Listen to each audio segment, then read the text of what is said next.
Now for our next task, we have these three items here that comprise our account lockout policy settings.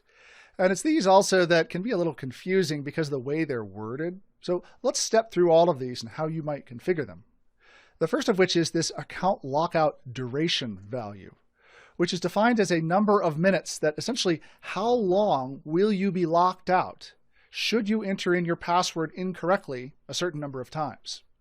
So let's say you set the other counter to 3 times and you enter in your password incorrectly 3 times. Well, this value will determine the number of minutes that you'll have to wait until you end up being able to re-enter or reattempt your password again.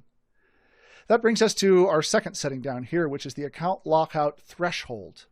Most security requirements mandate that you set this to some low number of invalid logon attempts, 3, 5 or so. What this means is that if a person enters in their password 3 times or 5 times or whatever the value is here, they're going to get locked out.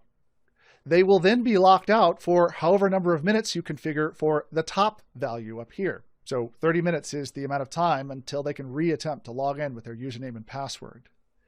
But it's the third item down here that I think gets people most confused, which is when you'll reset the account lockout timer. Now, this account lockout timer or account lockout counter here defines the number of minutes in which a person needs to enter in incorrectly their password before the account gets locked out. So let's just say, for example, that you set the number of lockout attempts to 3. The value here determines within how many minutes that person must mistype their password for the lockout to occur. Then once that lockout occurs, it's the second timer up here, the lockout duration, which begins to determine how long they're locked out before they can reattempt to log in again.